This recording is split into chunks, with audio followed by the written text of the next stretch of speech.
मित्रांनो, महू या गावामध्ये बाबासाहेबांचा जन्म झाला आहे.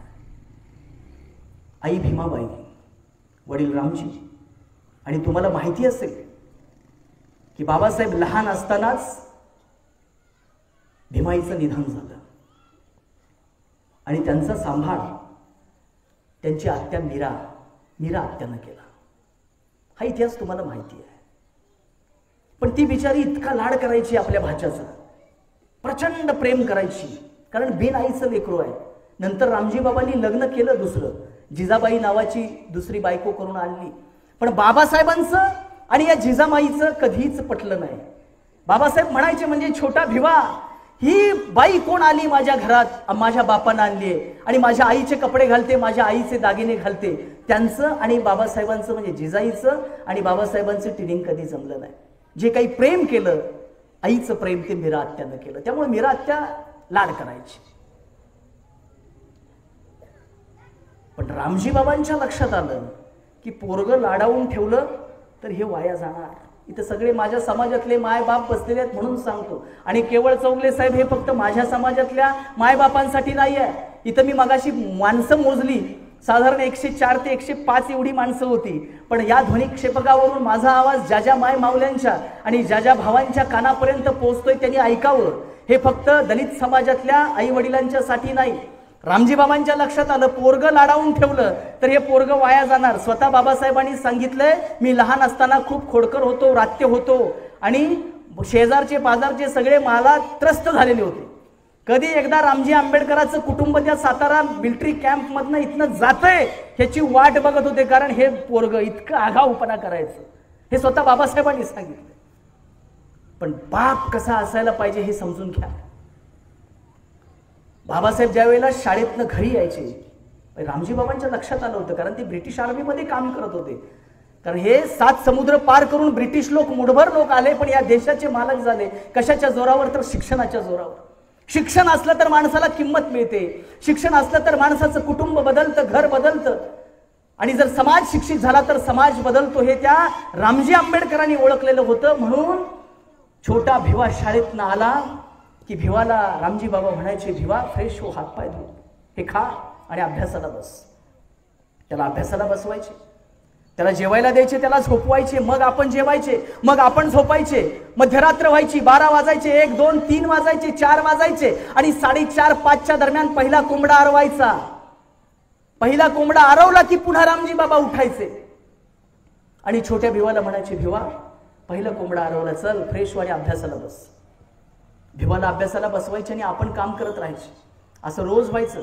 पण शेवटी तो बाप थकायचा, काही कामं लागायची आणि मग त्यांना सकाळी पहिल्या कोंबड्याला म्हणजे उठणं शक्य नसायचं, उठायचे नाही, झोप लागायची. आणि ज्या दिवशी झोप लागायची, जाग यायची नाही सर, त्या दिवशी रामजी बाबांना प्रचंड वाईट वाटायचं. हे मी माझ्या मनाचं रंगवून सांगत नाही. बाबासाहेबांचं चरित्र वाचा, तुम्हाला वाचायला मिळेल. आणि मग काय व्हायचं, असं वारंवार व्हायला लागलं. त्यावेळेला रामजी बाबांना वाईट वाटायला लागलं, अरे आपल्या पोराचा अभ्यास झाला नाही. पोरगा आपलं शिकलं पाहिजे, अभ्यास झाला पाहिजे, इंग्लिश वाचायला, लिहायला, बोलायला आलं पाहिजे, फाडफाड इंग्रजी बोललं पाहिजे, टाय बुटात आणि सुटात आणि कोटात वावरलं पाहिजे, ब्रिटिशांशी डिबेट केला पाहिजे आणि इथल्या जातीयवाद्यांशी संघर्ष केला पाहिजे. कारण माझ्या 7 कोटी दलित बांधवांच्या पायातल्या गुलाबीच्या बेड्या याच माझ्या लेकरानं खळाखळात तोडल्या पाहिजेत, म्हणून शिकला पाहिजे. जेव्हा जाग यायची नाही तेव्हा रामजी बाबांना त्रास व्हायचा, वाईट वाटायचं. मग रामजी बाबांनी एक शक्कल लढवली. सर काय शक्कल लढवली माहितीये का? संध्याकाळी भिवा शाळेतून घरी आला, हातपाय धुवायला लावले, खायला दिला, अभ्यासाला बसवला, अभ्यास घेतला, रात्री जेवायला दिलं, त्याला झोपवलं. आपण स्वतः जेवले, पण रात्री रामजी बाबा झोपलेच नाहीत. रात्रीचे 12 वाजले, 1 वाजला, 2, 3, 4, 4:30 वाजता पहिला कोंबडा आरवला. रात्रभर माझ्या बापाचा बाप महात्मा फुल्यांचे अखंड वाचत राहिला, संत कबीरांचे दोहे वाचत राहिला, तुकोबांचे अभंग वाचत राहिला, रात्रभर पुस्तक वाचत राहिला. आणि 4:30-5ला ज्या वेळेला पहिला कोंबडा आरवला तेव्हा माझ्या बापानं माझ्या बापाला उठवलं आणि सांगितलं, भिवा पहिला कोंबडा आरवला, चल अभ्यासाला बस. भिवाला अभ्यासाला बसवलं आणि मग माझ्या बापाचा बाप झोपला. मित्रांनो, बाबासाहेब आंबेडकर उगाच घडलेले नाहीत. बिनाईचं लेकरू. आई वडिलांचे संस्कार खूप महत्त्वाचे असतात. आज जयंतीच्या निमित्तानं आत्मपरीक्षण करायचं आपण सगळ्यांनी. माझ्या मुलांच्यासाठी मी काय करतो, किती वेळ जागतो, किती वेळ त्याचा अभ्यास घेतो. कारण बाबासाहेब जन्माला आले, एवढा मोठा सूर्य ज्या घरामध्ये जन्माला आला, उगाच जन्माला आला का, आभाळातनं पडला का? अजिबात नाही. त्याचं कारण एकच होतं की ज्या घरामध्ये रात्रभर जागून पहिल्या कोंबड्याला आपल्या लेकराला अभ्यासाला बसवणारा रामजी आंबेडकर नावाचा बाप असतो, त्याच घरामध्ये जगातला अंधार जाळणारा प्रज्ञासूर्य बाबासाहेब आंबेडकर पैदा होतो. आपण हे समजून घेतलं पाहिजे. जयंती का करायची तर यासाठी करायची.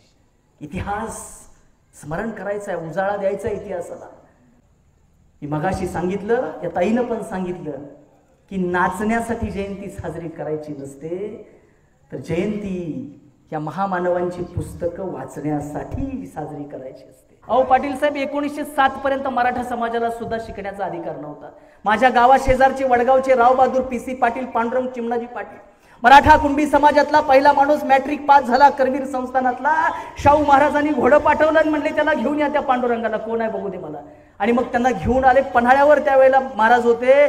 मिठी मारली, आलिंगन दिलं, म्हणले लेकरा तुझं अभिनंदन. कोल्हापूरला नेलं, हत्तीवरून साखर वाटली आणि हत्तीवरून त्या पांडुरंग चिमणाजी पाटलाची मिरवणूक काढली.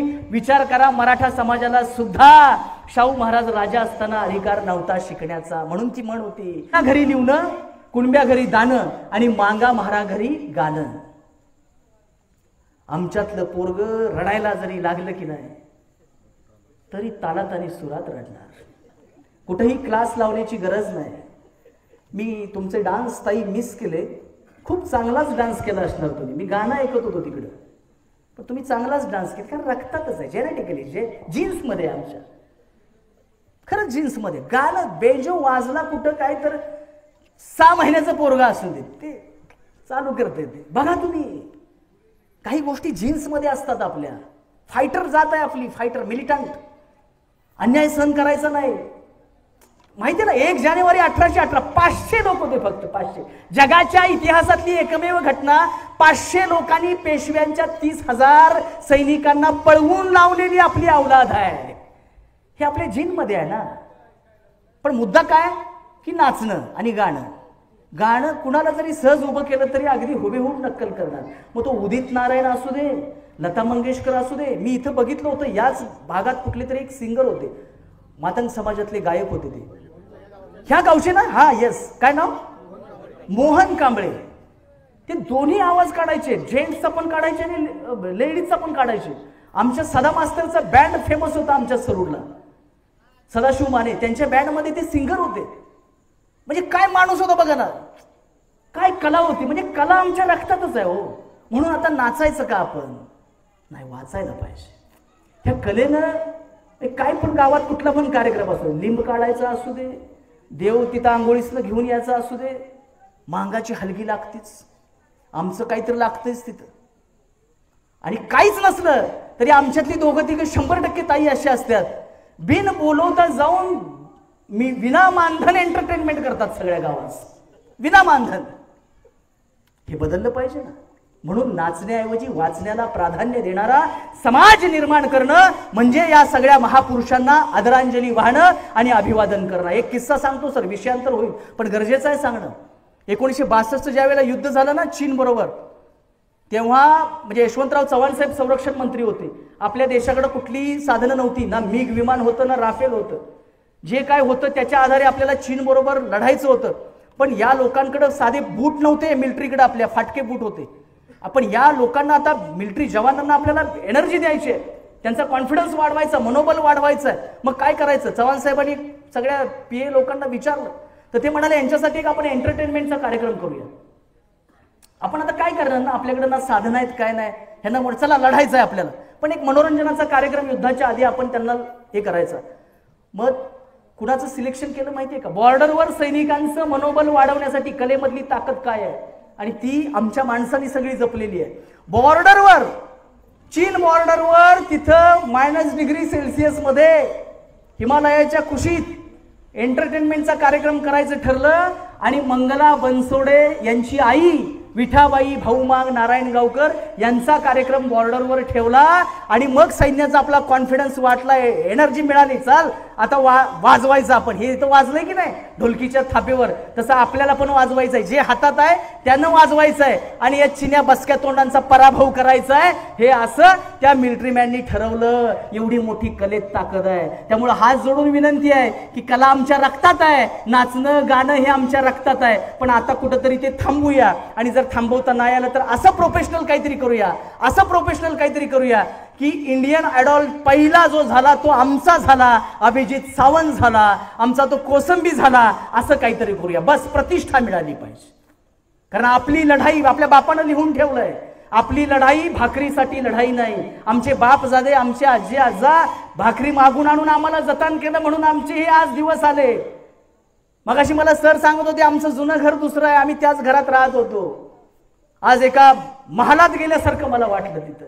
अरे ज्या घरामध्ये 2 पोरं कोट्याला जाऊन प्रशिक्षण घेतात, परीक्षेची नीटची आणि जेईची तयारी करतात, अशी माणसं जर आपल्या समाजामध्ये तयार झाली तर समाजामध्ये बदल व्हायला वेळ लागणार नाही. पण या ताईनं सांगितल्याप्रमाणे आपण पुढे गेलेल्यांनी मागं बघितलं पाहिजे, हात दिला पाहिजे, सोबत घेतलं पाहिजे आणि शिका, संघटित व्हा, संघर्ष करा. ही संघर्षाची आपली लढाई चालू ठेवली पाहिजे, तर हा बदल होणार आहे हे आपण सगळ्यांनी समजून घेतलं पाहिजे. तर बाबासाहेब आंबेडकर 1907ला मॅट्रिक परीक्षा पास झाले आणि तेव्हा कृष्णाजी अर्जुन केळुस्कर, कारण बाबासाहेबांचं घर 10x10चं होतं, मुंबईतली डबक चाळ. आणि त्या डबक चाळीमध्ये पटणार नाही तुम्हाला, रामजी बाबा, त्यांचं सगळं कुटुंब, दुसरी बायको, मीरा आत्या, छोटा भिवा, बाळाराम आंबेडकर म्हणजे बाबासाहेबांचे मोठे भाऊ, ते दुसरीकडे राहायचे, लग्न झालेलं होतं. दुसरे मोठे भाऊ आनंदराव आंबेडकर ते होते. असा मोठा कुटुंब कबिला होता. 3 बहिणी, तुळसा, मंजुळा, त्यांची लग्न झालेली होती, त्या मुंबईमध्येच राहत होत्या आणि तिथं अभ्यास व्हायचा नाही. तुम्हाला पटणार नाही दिदी, पण खरं सांगतो की त्या 10x10च्या रूममध्ये रामजी बाबांनी एक शिर्डी सुद्धा पाळली होती. आता शिर्डी पाळली म्हणजे तिथंच लघवी करणार, तिथंच लेंड्या टाकणार आणि तिथंच माझा भिवा अभ्यासाला बसणार. कसा अभ्यास होणार?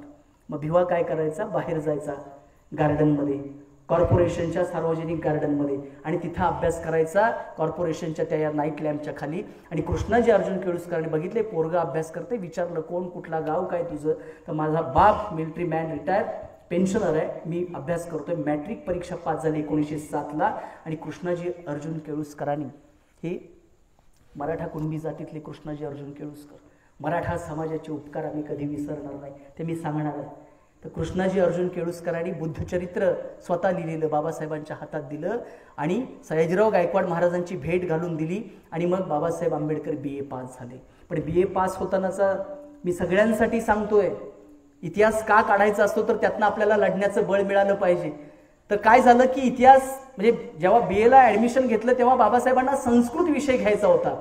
ॲडमिशन फॉर्ममध्ये संस्कृत लिहिलं, पण नंतर मॅनेजमेंटनं म्हणजे ऑफिसमधून सांगण्यात आलं भीमराव आंबेडकर संस्कृत घेता येणार नाही, आपण जातीनं महाराज, कारण संस्कृत ही गिरवाणवाणी आहे, देववाणी आहे, देवांची भाषा आहे, फक्त ब्राह्मणांनी शिकायची, तुम्हाला शिकता येणार नाही. बाबासाहेबांनी नाईलाजानं संस्कृत विषय खोडला आणि भाषा विषय, लँग्वेज ग्रुपमधला फारसी विषय घेतला आणि फारसी विषयातनं BA पास झाले. आता पुन्हा नोकरी करायची होती, बडोदा संस्थांमध्ये ॲग्रीमेंट झालेली होती, तुम्हाला मी मदत केली आहे, पैसे दिलेले आहेत, तर आता तिथं जाऊन तुम्ही नोकरी करायची आहे. तिथं नोकरी करायला गेले, कुणी घर दिलं नाही राहायला. बाबासाहेबांच्या बोटाजवळ उभी राहण्याची लायकी नसलेले शिपाई बाबासाहेबांना अशी फाईल वरनं फेकून टाकायचे.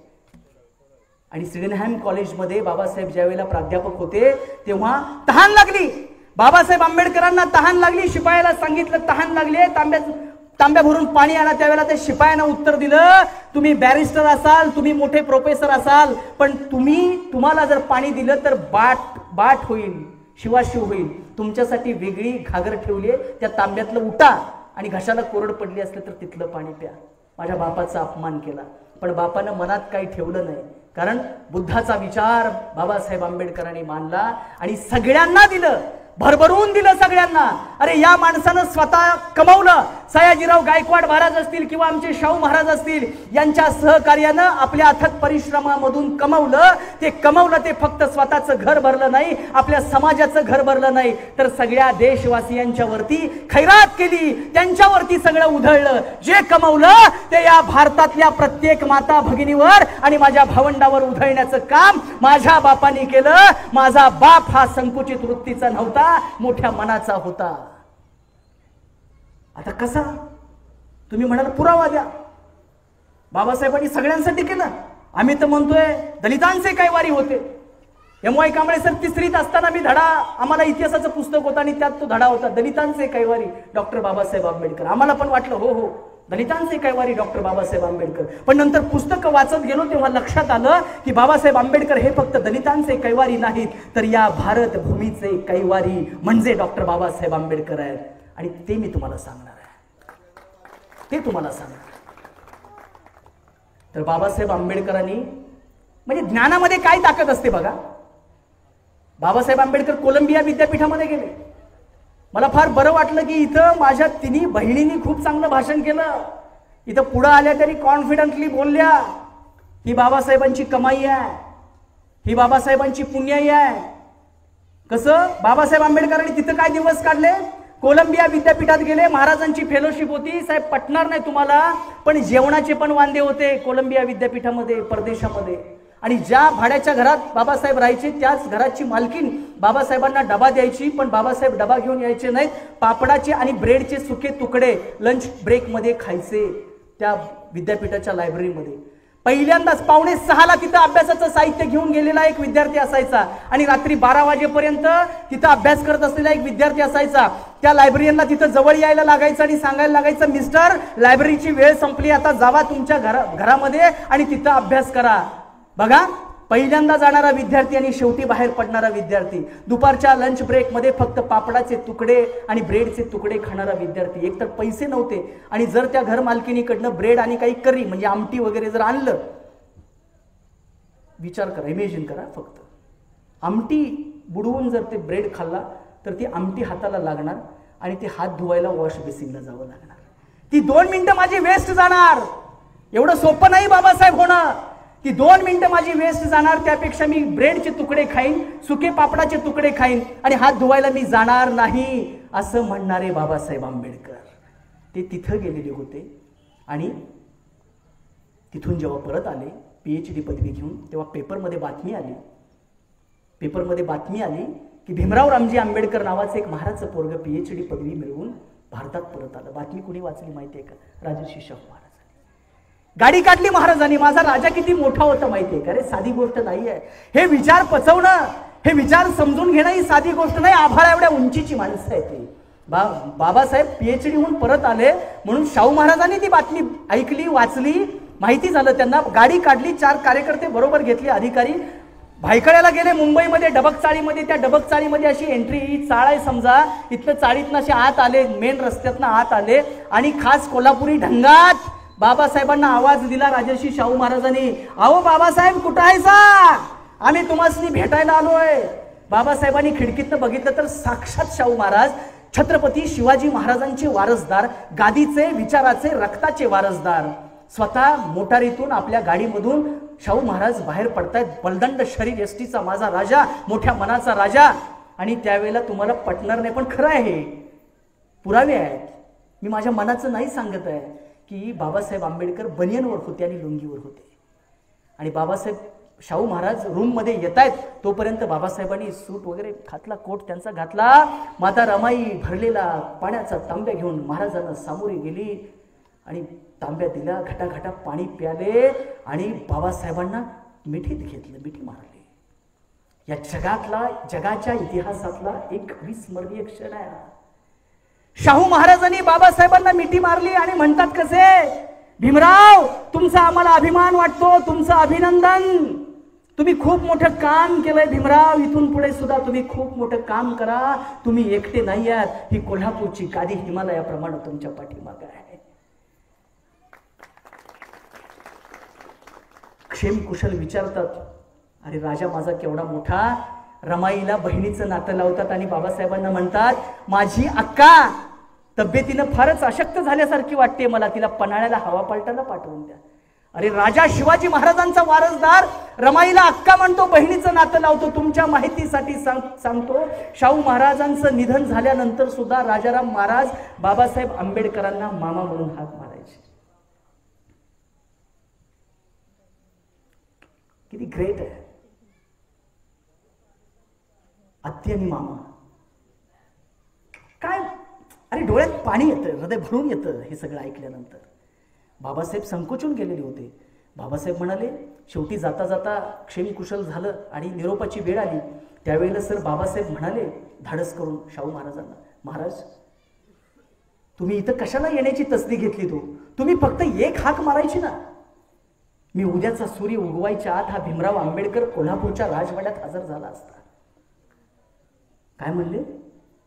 महाराज तुम्ही इथं येण्याची तसदी कशासाठी घेतली? फक्त एक हाक मारायची, हा भीमराव आंबेडकर उद्याचा सूर्य उगवायच्या आत तिथं कोल्हापूरच्या राजवाड्यात हजर झाला असता. तेव्हा महाराजांनी दिलेलं उत्तर काळजावरती कोरून ठेवा, कारण आपल्या बापानं जे महाराजांच्या नजरेमध्ये प्रतिष्ठा मिळवली, जे सन्मान मिळवला, ते ज्ञानाच्या बळावर मिळवला. महाराज म्हणाले, भीमराव आम्ही कसले राजे? माझे पणजोबा राजे होते म्हणून माझे आजोबा राजे झाले, माझे आजोबा राजे झाले म्हणून माझे वडील राजे झाले, माझे वडील राजे झाले म्हणून मी स्वतः राजा झालो, आणि मी राजा आहे म्हणून माझा उद्या मुलगा राजा असेल. आम्ही कसले राजे? आम्ही तर परंपरेचे राजे भीमराव, आम्ही तर परंपरेचे राजे भीमराव, तुम्ही ज्ञानाचे राजे, तुम्ही ज्ञानाचे राजे, असं माझ्या शाहू राजानं म्हटलं.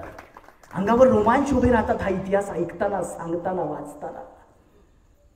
अरे ज्यावेळेला 1920 ला रुकडीला माणगाव परिषद घेतली महाराजांनी, रुकडी स्टेशनवर महाराज सामोरे गेले. महाराजांनी बाबासाहेबांच्या मिरवणुकीनं त्यांना माणगाव पर्यंत आणलं. स्वतःच्या डोक्यावरचा भरजरी फेटा बाबासाहेबांच्या डोक्यावरती चढवला, आणि त्या भाषणामध्ये बाबासाहेबांच्या बद्दल शाहू महाराज काय म्हणाले माहितीये का? की भीमराव हे आता केवळ दलितांचे पुढारी नाहीत, तर भविष्यात ते हिंदुस्थानचे पुढारी होतील, आणि बाबासाहेबांनी ते सिद्ध करून दाखवलं. म्हणजे शाहू महाराज किती ग्रेट होते. आता हे बाबासाहेब आंबेडकर 1926 ला आमदार झाले. चौगले साहेब, आपल्या सगळ्या महामानवांचा इतिहास सलोख्यानं राहण्याचा आहे.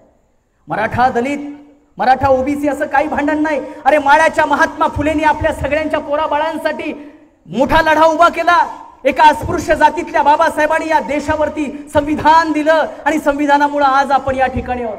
मातंग समाजाचे लहुजी वस्ताद साळवे बाबासाहेब महात्मा फुलेंच्या बरोबर राहिले म्हणून या पोरीबाळी शिकायला लागल्या, आणि मुसलमान समाजातली फातिमा शेख की जिने आमच्या सावित्री आई बरोबर शेणाविष्टेचा मारा सहन केला म्हणून हिंदूंच्या पोरी शिकल्या. हा इतिहास आहे, सलोख्याचा इतिहास आहे, प्रेमाचा इतिहास आहे, बरोबर राहण्याचा इतिहास आहे. हे बाबासाहेब आंबेडकर ज्या वेळेला आमदार झाले, माझा प्रश्न आहे तुम्हाला की आमदार झाल्यावर पहिला प्रश्न त्यांनी विधानसभेत, विधान परिषदेमध्ये कुठला मांडायला पाहिजे होता? मला वाटतं की ज्या माणसाला पाणी मिळालं नाही, अरे ज्या माणसाचे हात महारच्या 14 तळ्याच्या पाण्याला लागले म्हणून साहेब ज्या वेळेला तिथल्या ब्राह्मणांनी तळं बाटलं अशी बातमी दिली, आणि केसरीमध्ये बातमी प्रसिद्ध झाली की महार बॅरिस्टरचे हात तळ्याला लागले, तळं बाटलं, आणि दुसऱ्या दिवशी बातमी आली की काल तळं बाटलेलं होतं, आज तळं शुद्ध झालं. कशामुळे माहितीये का? बामणांनी काय केलं? गाईचं शेण आणि मूत एकत्र कालवलं आणि ते त्या तळ्यात ओतलं, तळ शुद्ध झालं. म्हणजे बाबासाहेबांचे जगातल्या 7 विद्वानापैकी एक असलेल्या विद्वानाचे हात तळ्याच्या पाण्याला लागले, तळ बाटलं, आणि गाईचं शेण मूत त्या तळ्यात ओतलं, तळ शुद्ध झालं. कुठला अजब न्याय आणि कुठली ही उलट्या काळजाची संस्कृती. मग माझा प्रश्न आहे तुम्हाला की बाबासाहेबांनी आमदार म्हणून पहिलं भाषण कुणाबद्दल करायला पाहिजे होतं? अरे ज्या निरात्तेनं बाबासाहेबांना घेऊन न्हाव्याकडे गेली, एका नाभिक बांधवाकडे, आणि म्हणाली, दादा माझ्या भाच्याचे केस कापावं, केस खूप वाढले, तुमचे काय असतील ते पैसे घ्या. त्यावेळेला तो नाभिक बांधव मला म्हणाला, निरात्तेला म्हणाला, ए बाई तुझ्या भाच्याला घेऊन जा, बाट होईल म्हणला, शिवाशिव होईल. अरे ज्या नाभिक बांधवाला शेणामुतात भरलेली म्हस भादरताना कुठला बाट झाला नाही, आणि त्याला गोंडस कुरड्या केसाचं गोरं पान अशा पोराचे केस कापताना कुठला बाट झाला सांगा मला. माझा प्रश्न आहे की आमदार झाल्यावर साहेब पहिला प्रश्न कुणाच्यासाठी विचारला पाहिजे होता? दलितांच्यासाठी विचारला पाहिजे होता ना.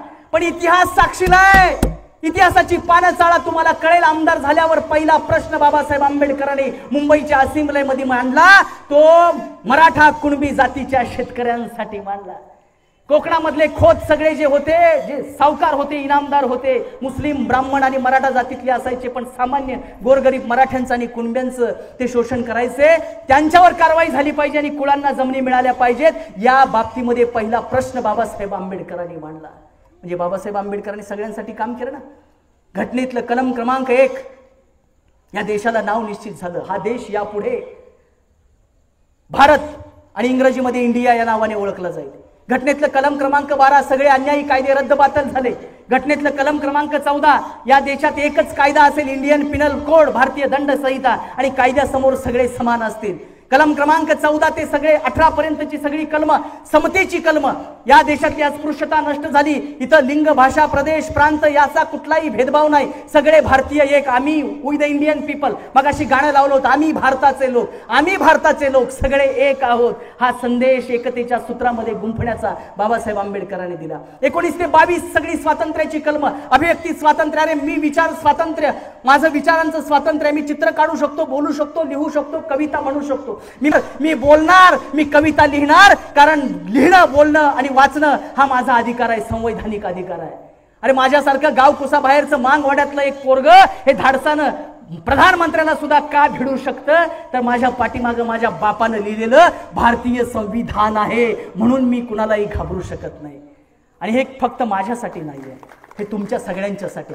1942ला बाबासाहेब आंबेडकर मजूर मंत्री होते. व्हाईसरायच्या मंत्रिमंडळात 4 खात्यांचे मंत्री होते. मी फार बाकीच्या खात्यांचं बोलत नाही, पण मजूर मंत्री म्हणून बिहारमध्ये, झारखंड, आत्ताच्या झारखंडमध्ये धनबाद नावाचा एक खाण मायनिंग प्रोजेक्ट होता, तिथं गेले. 250 फूट खाली उतरले तर त्यांच्या लक्षात आलं की एक 7 महिन्याची गरोदर महिला तिथं काम करते. त्यांनी तिला हाताला धरलं आणि ताई म्हणाले वरती चल. ते वरती आले आणि अधिकाऱ्यांना बोलवलं आणि म्हणाले इथून पुढं कुठलीही 7 महिन्याचीच काय, कुठलीही गरोदर स्त्री खाणीतच काय कुठल्याही कामावर जाणार नाही. तिला प्री मॅटर्निटी आणि पोस्ट मॅटर्निटी पगारी, प्रसूतीपूर्व आणि प्रसूत्योत्तर रजा मिळालीच पाहिजे. हा पहिला GR बाबासाहेब आंबेडकरांनी काढला. आज कुठल्याही जाती धर्मातली माय भगिनी या फॅसिलिटीचा ज्या वेळेला ती घेते फायदा, त्यावेळेला त्याचं मूळ हे बाबासाहेबांच्या इथं असतं, हे लक्षात ठेवा.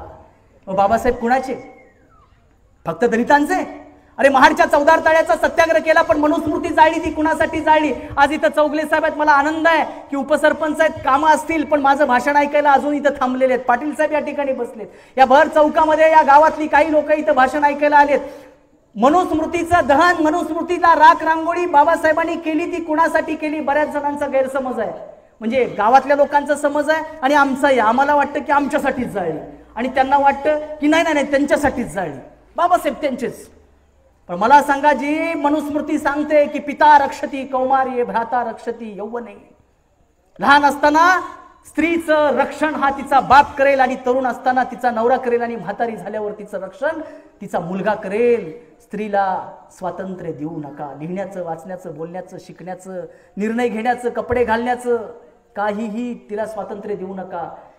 मालक कोण असतो? त्यात मालक हा शब्द आहे. रक्षण करणं म्हणजे मालकीचं. आपण पण, माझ्याकडे हा पेन आहे, हा पेनाचं रक्षण करणं हे माझं काम आहे. म्हणजे हे काय झाली? वस्तू झाली. स्त्री कोण होती? मनुस्मृतीच्या लेखी वस्तू होती. वस्तू एक प्रोडक्ट आणि तिचा तो मालक. मनुस्मृतीला आग लावली, राख रांगोळी केली. कोणासाठी? या देशातल्या सगळ्या स्त्रियांसाठी, या देशातल्या ओबीसींसाठी, या देशातल्या मराठ्यांसाठी. आणि मनुस्मृतीचं दहन केल्यावर मित्रांनो बाबासाहेब आंबेडकरांनी गाडी काढली. हा इतिहास मला तुमच्या माध्यमातून सांगायचा आहे. शिवजयंतीला पण मी हेच सांगतो. बाबासाहेब सच्चे शिवभक्त होते.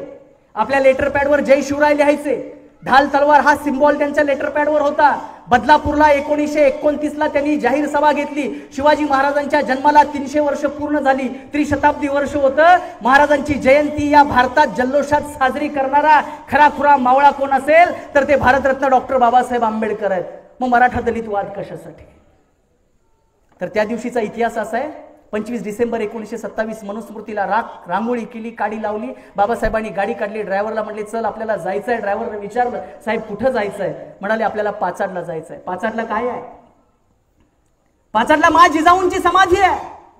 गाडी लावली, जिजाऊंच्या समाधीवर फुलं वाहिली. आणि तुम्हाला सांगतो, तुम्हाला विश्वास ठेवा कर ठेवू नका, पण हे खरं आहे की त्यावेळेला रोपवे नव्हता. 36-37 वर्षांचे बाबासाहेब आंबेडकर चालत पाचाडवरून रायगडला गेले आणि छत्रपती शिवाजी महाराजांच्या समाधीजवळ नतमस्तक झाले, फुलं वाहिले.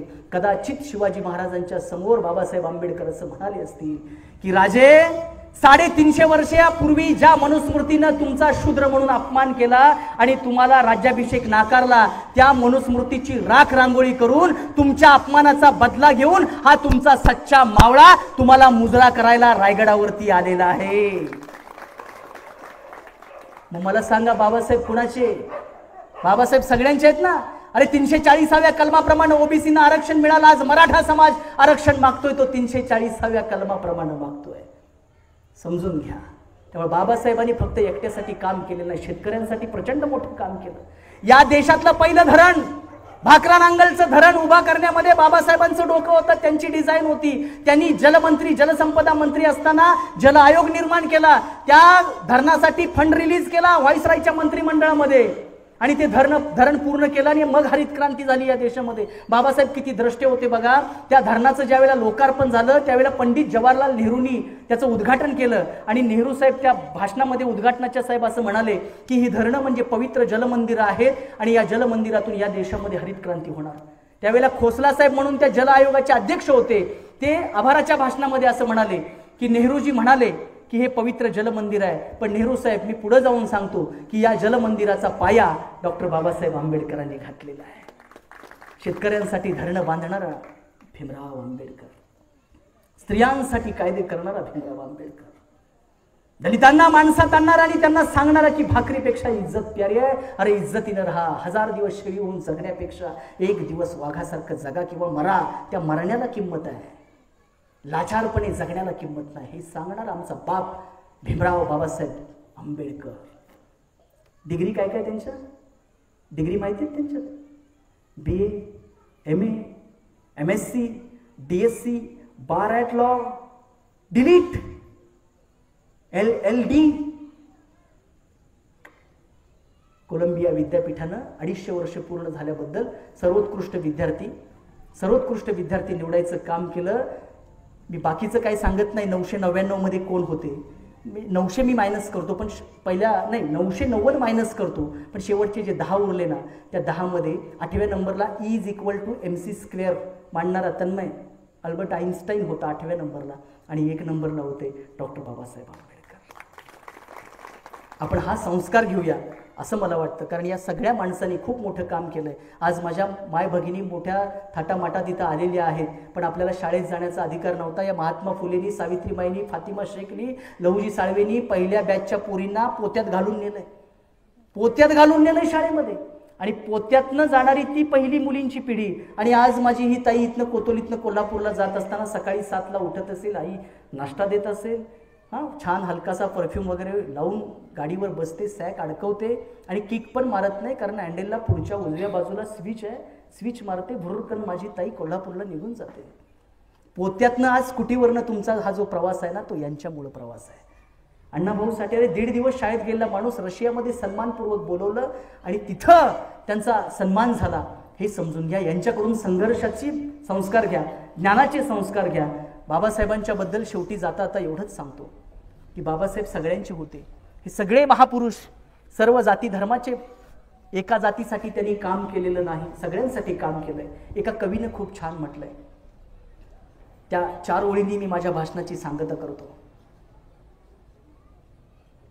सर 4 ओळींनी माझ्या भाषणाची मी सांगता करतोय, 4 ओळी फक्त. पण इथं माझ्या माता भगिनी आहेत म्हणून मी तुम्हाला सांगतो, जास्त वेळ घेणार नाही. सर बार्शी तालुक्यामध्ये तडवळे नावाचं गाव आहे, तिथे एक परिषद घेतली बाबासाहेब आंबेडकरांनी. मोठी स्वप्न बघा, हे सांगतोय मी तुम्हाला. आई वडिलांनी, सगळ्या जाती धर्मातल्या आई वडिलांनी बाबासाहेबांचा आदर्श घ्या. परवा बिरुदेव डोणे IPS झाला, त्याच्या हातात कुठे जग बदलणारा बाप माणूस, काही ताकद असेल बघा. 1942ला तुम्हाला सांगितलंय की ब्राह्मण स्त्री बाळाला जन्म देते, ते बाळ बाय बर्थ टचेबल असतं, त्याला प्रतिष्ठा असते, सन्मान असते. आणि तुम्ही तुमच्या पोटातून जन्माला आलेलं बाळ ते अनटचेबल असते, अस्पृश्य असते, त्याला प्रतिष्ठा नाही, त्याला इज्जत नाही, त्याला किंमत नाही. असं का? विचार करा. तर बाबासाहेब आंबेडकरांनी सांगितलं की मोठी स्वप्न बघा, आणि ही मोठी स्वप्न बघण्याचंच आव्हान करतोय की बाबासाहेब एकदा सूर्याला म्हणाले बाबासाहेब एकदा सूर्याला म्हणाले, तू तिथला सूर्य आहेस तर मी इथला सूर्य आहे. आपण दोघे मिळून एक करार करूया. तू तिथल्या ताऱ्यांना प्रकाशमान कर, तू तिथल्या ताऱ्यांना प्रकाशमान कर, मी इथल्या साऱ्यांना प्रकाशमान करतो, मी इथल्या साऱ्यांना प्रकाशमान करतो. सारं जग प्रकाशमान करणाऱ्या आपल्या बाबासाहेब नावाच्या क्रांती सूर्याला विनम्र वंदन करतो.